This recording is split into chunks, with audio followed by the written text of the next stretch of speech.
Yo, what's going on, guys? In this video, I'm gonna show you how to become a great listener in high ticket sales. And make no mistake about it, a mentor once told me, he said, Rich, you wanna know what the difference between closers and salespeople are? I said, what is that? He said, closers close with their ears, salespeople try to close with their mouths. There's a big difference. So in this video, I'm gonna give you 5 steps to becoming a rock star listener. Step number 1 is understand the art of active listening. See, here's one of the worst things that I see closers doing is when people are talking, you are staying silent. So Mary's telling you what's going on and you're just looking at her silently. What I would recommend, guys, is learn and understand active listening. See, as Mary's talking to you, especially if you're on Zoom or even over a phone call, let Mary know that you're on the same page with her by giving her a head nod, by saying, yep, oh, absolutely. Yeah, I could see that. Oh, yep, yeah. Yeah, giving her those head nods, giving her those yes, giving those affirmations, letting Mary know that, Mary, I'm listening to you and I'm tracking with you. What this does is it subconsciously builds way more rapport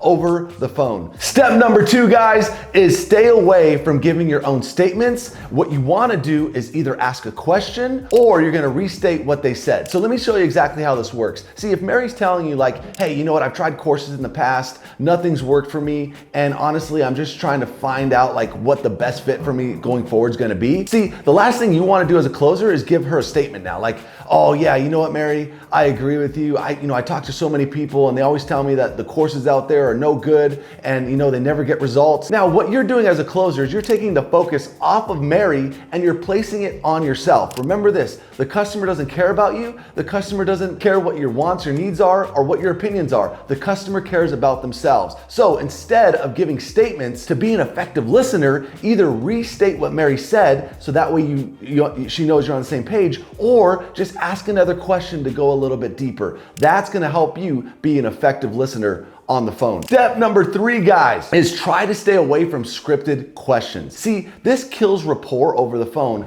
Let me show you how this works. If Mary's telling you like, hey, you know what, man, like over the last, 5 years, I've really kind of yo-yoed with my diet. I've kind of gone up and down. One of the things that I really struggle with right now is just eating the proper foods. I feel like I'm so busy in the morning, so I don't eat breakfast and then I eat these massive meals at night, and then I splurge in the middle of the night. Mary tells you this, and the closer goes to his next scripted question, which is, oh, hey, you know what, Mary, thanks for sharing that. Hey, so what are you looking for in a program, Mary? Right, what you've done there as a closer, guys, is you've hit Mary with a scripted question and you've completely lost rapport, because what you're basically telling Mary is, hey, I don't care what you just told me about your yo-yo dieting and everything you're struggling with. I'm just gonna ask you a scripted question. That kills rapport. Stay away from scripted questions. Always base your question off of what the customer just told you. That's how the prospect knows, oh man, this guy's listening to me and he actually cares about what I need. So instead of a scripted question, you go like something like, hey, you know what, Mary? What I just heard you say, and thanks for sharing that with me, is that you're kind of yo-yo dieting right now. You're struggling, you feel like you don't have time in the morning to eat, which is making you splurge at night. I totally understand that. Hey, let me ask you a question. And then you ask her a question based off of what she just told you. That's how you stay in tight rapport. Step number 4, guys, when you're pitching your product and service, make sure to tailor your pitch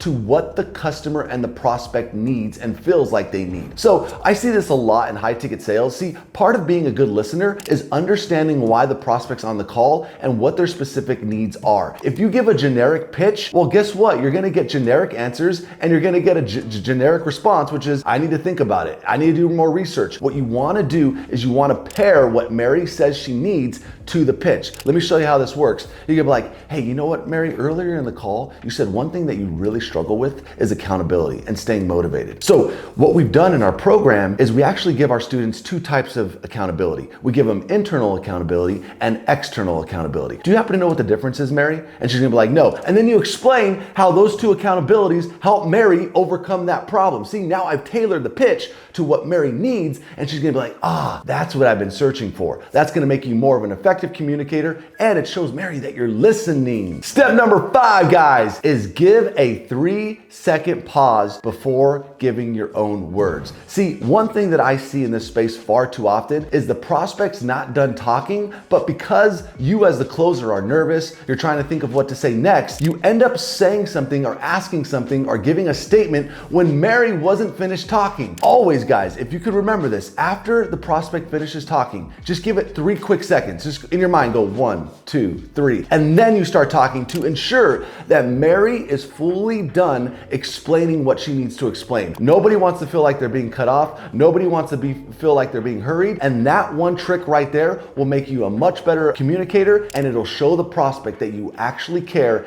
and that you're listening. With that being said, guys, that is the 5 steps to becoming a great listener. Make sure to give this video a thumbs up if this content is legit, and if you like this content, it lets the algorithm know, like, hey man, let's spread the word. And then of course, guys, if you haven't already, make sure to join the Closers Network. There's a link in the description below. Join us, free courses, free programs, everything you need to take your game to the next level. We'll see you inside. For now, Rich out.